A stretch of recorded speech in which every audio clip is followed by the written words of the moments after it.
근래에 있었던 사건들이죠. 폭염과 준비 소홀과 맞물려서 VIP가 참석한다는 이유로 공연 팀 학생들이 8시간 천막에서 버텨야 했고, 외국인 참가 학생들은 소지품 검사를 위해서 몇 시간을 대기하면서 극심한 고통을 받았다.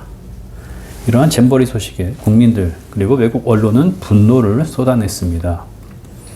사단장이 개인의 욕심을 위해서 불어난 급류에 안전장비도 갖추지 못한 장병들을 구조대로 밀어넣으면서 한 젊은이를 잃게 한 사건도 있었습니다. 자신을 신처럼 섬기기 위해서 여신도들을 성폭행한 교주의 행각은 계속해서 뉴스거리로 나오고 있습니다. 인간이 가지는 권위의 문제가 아무렇지도 않게 많은 사람들이 겪는 고통의 문제로 직결되고는 합니다.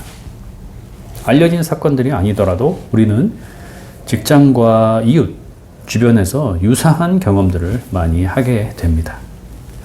참 좋은 사람 같은데 유독 부하 직원이나 신입에게는 아주 혹독하게 대하거나 자신을 두려워하도록 윽박지르는 이들도 있습니다. 나는 너희들하고 달라. 특별 대우를 받아야지. 라는 말을 직접 하거나 그런 느낌을 강하게 어필하는 사람들도 있죠. 진짜 저희는 우리와 나와 다른 부류일까? 이런 느낌을 받기도 하는데, 그러한 느낌은 교회에서도 기독교인 간의 인간 관계에서도 심심치 않게 받고는 합니다. 개인주의가 팽배한 현대사회에서 단지 이런 느낌을 받는다고 해서, 상대적인 박탈감을 느낀다고 해서 어디에 호소할 수 있는 것도 아니고 스스로 삭혀야 하는 경우가 대부분이기 때문에 크게 신경을 쓰지 않으려고 하는데요. 사회와 인간 내면이 골마가고 있는 거죠. 문제는 자신 스스로 비인간화 되어가고 비신앙화 되어가는데도 문제의식을 느끼지 못한다는 점입니다.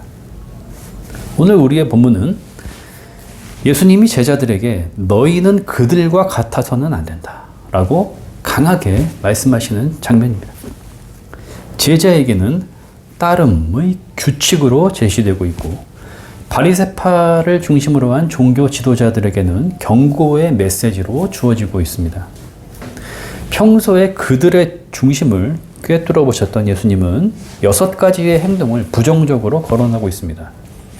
그들은 가죽상자에 말씀을 넣어서 이마나 손목에 붙이고 다니는 경문, 그 곽을 더 크게 만들므로써 사람들에게 주목받으려고 했습니다. 옷단을 더 넓게 만들어서 위험 있게 보이려고 했습니다. 잔치자리에서는 주인의 옆자리 상석에 앉으려고 했는데 그게 자신의 위치에 어울린다고 생각했습니다. 회당 예배에서도 가장 앞자리, 그 중심에 앉음으로써 사람들이 우러러볼 수 있게 신경을 썼습니다. 장터에 나가면은 의례 인사받는 것이 당연하다고 여겼습니다. 사람들이 랍비, 즉 나의 크신 분이라는 호칭으로 불러주는 것을 좋아했습니다. 예수님이 부정적으로 지적하고 있는 이러한 행동들은 1세기 유대 사회에서만 볼 수 있는 것들이 아니죠. 어느 시대, 어느 사회에서도 이러한 행태들이 있고 오늘 이 시대에도 마찬가지입니다. 우리 주변 혹은 자신의 모습 속에서 발견할 수 있는 것들이죠. 이러한 행동들은 인간을 얼마나 비인간화 시킬까요? 비인간화라는 말은 결국 비신앙화라는 말과 같은 의미가 아니겠습니까? 하나님이 육신을 입으신 인간, 곧 예수 그리스도가 되셨다는 사실로 인해서 신앙은 하나님 안에 있는 참 인간이 되는 길이라고 말할 수 있기 때문입니다. 3가지 정도로 비인간화의 모습을 살펴봅시다. 먼저는 상대의 말이 들리지 않게 되죠. 나는 너와 급이 달라. 어디 건방지게. 이러한 마음이 먼저 드는데 동등한 수준의 대화가 가능하겠습니까? 내 말 한마디면 사람들이 일사천리로 움직이고 제대로 항변하지도 못한 채 경직된다는 것을 아는 사람은 그것을 당연한 반응으로 여기게 됩니다. 사회생활의 대인적 관계에서만 이러한 모습들이 나타나는 건 아니죠.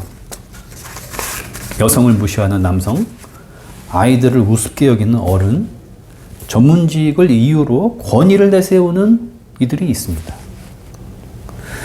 자신을 우월하게 여기고 남들이 범접할 수 없는 권위를 스스로 가졌다고 착각하는 이들은 그 교만함과 아집이 점점 더 딱딱하게 고착화될 것인데, 과연 그러한 사람들 중에서 신앙을 가진 이가 있다면 그가 과연 신앙의 대상이신 그리스도의 말씀을 듣는 일에 마음을 쏟는다거나 정직하게 자신을 오픈하는 일이 가능하겠습니까?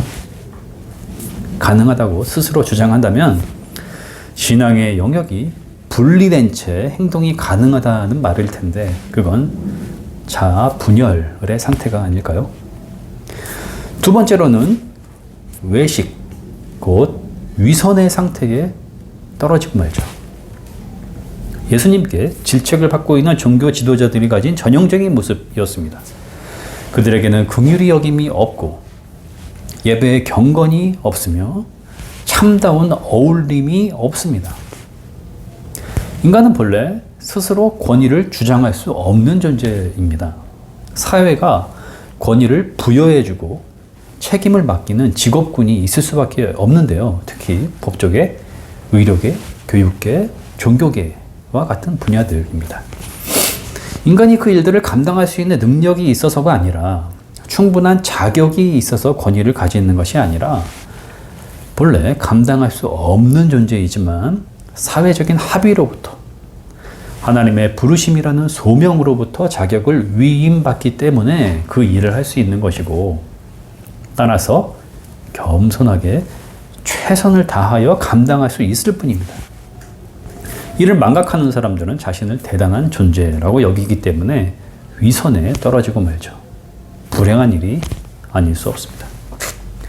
세 번째로는 예수 그리스도의 삶과 대립하게 되죠. 십자가로 나아가는 길, 하나님 나라를 사는 길과 멀어지게 됩니다. 현대 기독교가 처한 큰 위기는 신앙의 영역과 삶의 영역 간의 분리입니다. 사회생활, 사회에서의 인간관계가 교회생활, 교회에서의 인간관계와는 다른 차원으로 여겨지고, 내가 드리는 기도의 내용과 평소의 관심사, 대화의 내용이 전혀 관계가 없는 영역이 되고 맙니다. 교회생활 잘하는 건 차갑고 냉혹하며 계산적이고 처세에 능한 삶의 방식과는 별개라고 생각을 하는 거죠. 과연 그럴까요? 예수님의 공생애가 제자들과의 공동생활, 곧 삶의 현장이었다는 점, 그리고 들려주신 비유의 이야기들이 삶의 다양한 직종과 경험들, 자연과 생물의 관찰, 인간의 마음속에서 일어나는 현상들을 다루고 있다는 점을 놓고 볼 때에 신앙과 삶의 분리는 가능하지 않다는 것이 자명합니다. 예수님은 본문 마태복음 23장 8절로부터 10절을 통해서 세 가지를 염두에 두라고 제자들에게 말씀하셨는데, 8절과 10절, 선생과 지도자를 한 카테고리로 묶어서 제자들에게 주시는 두 가지 따름의 원칙으로 이해할 수 있을 것 같아요. 이 원칙은 당시에도 급진적인 내용이었을 것인데, 오늘날에도 현대사회가 추구하는 방식과 다르고 심지어 대립되는 면이 있기 때문에 이 말씀을 그리스도인들이 어떻게 진실하게 받들 수 있을까 고민하지 않을 수가 없습니다. 그렇지만 주님이 말씀하신 그 길이 궁극적으로 제자가 걸어가야 할 바른 길, 참 인간화와 참 신앙화의 길이라면은 중심에 새기고 따르지 않을 수 없겠죠. 첫째, 8절과 10절입니다. 너희는 랍비, 즉 크신 분, 위대한 선생 등의 호칭을 듣지 말아라. 너희의 선생은 한 분뿐이요 너희는 모두 형제 자매들이다. 그리고 너희는 지도자라는 호칭을 듣지 말아라. 너희의 지도자는 한 분뿐이시다 입니다. 여기서 한 분뿐이신 선생과 지도자는 모두 예수 그리스도를 의미합니다. 인간은 모두 그리스도, 곧 하나님의 말씀을 들어야 하는 존재입니다. 그 들음을 통해서 자신이 누구인지 알 수 있고 어디로 나아가고 있는지 길을 알 수 있으며 무엇보다 하나님의 사랑인 구원의 복음을 듣게 됩니다. 본문은 타인으로부터 선생 혹은 지도자라 칭함받아서는 안 되는 이유에 대해서 너희가 모두 형제 자매이기 때문이다 라고 말씀하고 있습니다. 하나님 아버지의 아들이신 예수 그리스도가 인류를 자신의 형제 자매로 여기시기 때문에 우리는 하나님의 자녀, 곧 형제와 자매들이 된다는 것입니다.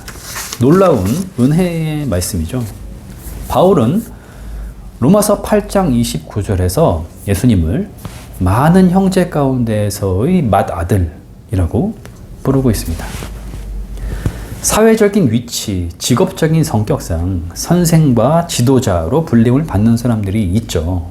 오늘날 이들을 향한 직접적인 말씀이라고 할 수는 없겠지만 특별히 그러한 위치에 있는 사람들은 자주 자신의 모습을 돌아봐야 합니다. 누구가 됐든 높임받고 싶은 마음이 들거나 사람들이 나를 추종해 주기를 바라는 심리가 스멀스멀 올라온다면 내가 그들에게 나의 영향력을 미치고 싶은 욕망이 고개를 들게 된다면 그 즉시 신앙의 길에서 멀어져 있음을 깨닫고 돌이키는 것이 최선입니다. 두 번째, 9절이죠. 너희는 땅에서 아무도 너희의 아버지라고 부르지 말아라. 너희의 아버지는 하늘에 계신 분 한 분뿐이시다. 여기서 아버지는 친부를 의미하는 것이 아니라 막강한 권위의 대상, 전적으로 의지하는 대상, 보호자 등의 의미로 쓰였습니다. 인간은 그러한 권위를 땅에서 찾으려고 해서는 안 된다는 거죠.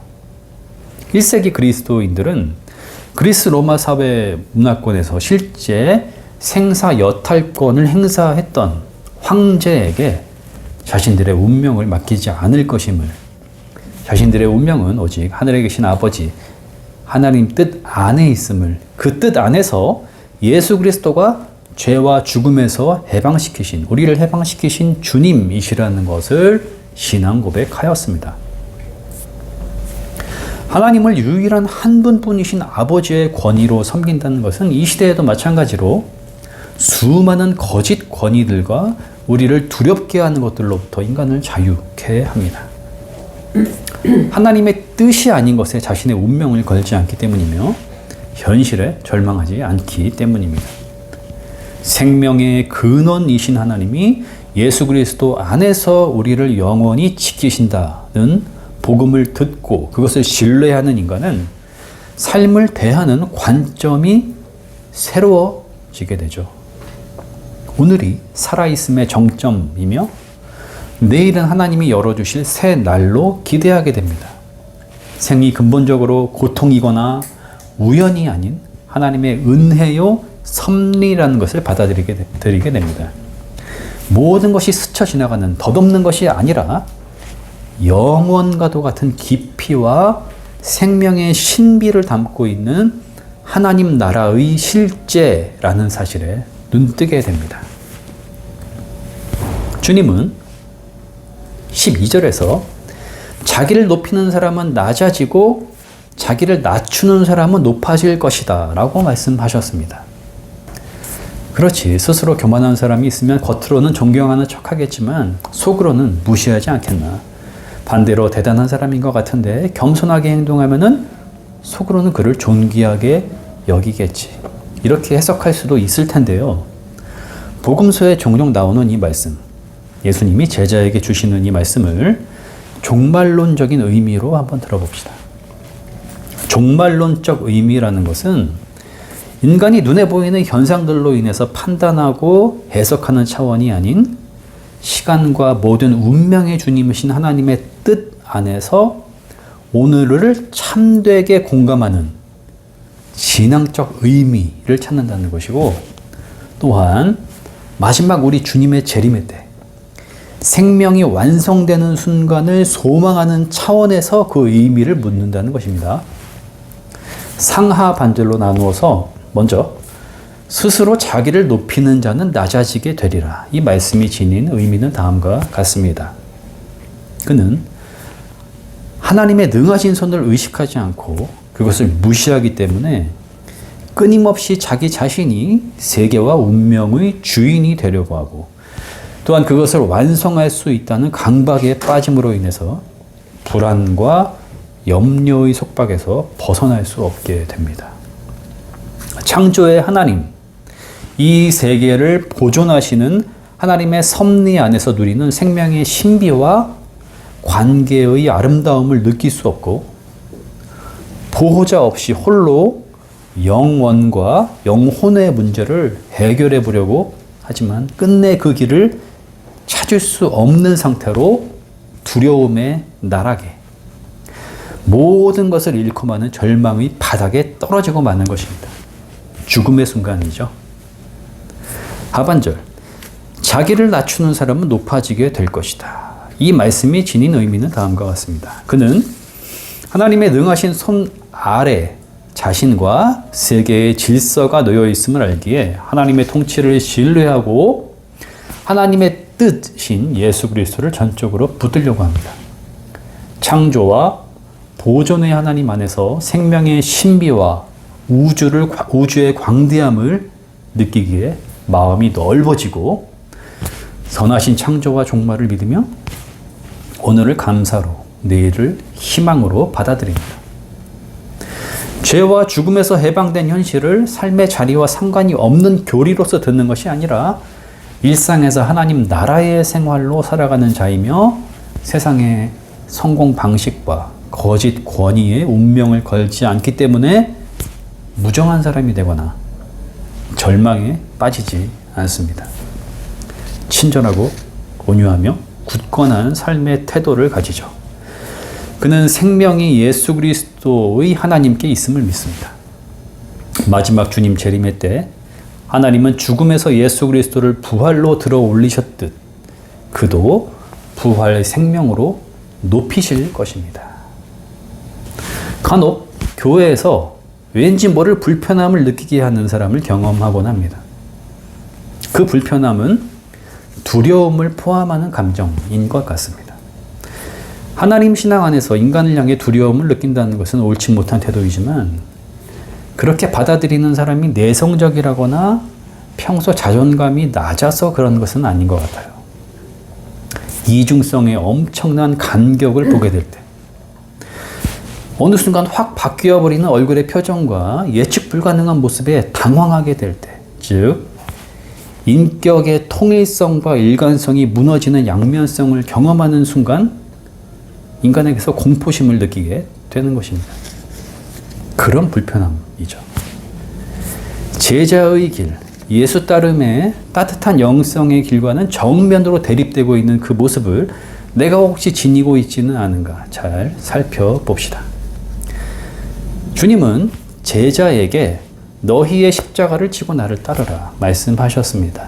너희 십자가, 곧 나의 십자가를 진다는 것은 교만과 위선과 허세를 벗어버린 참된 나의 모습으로 따름을 의미하는 것은 아닐까요?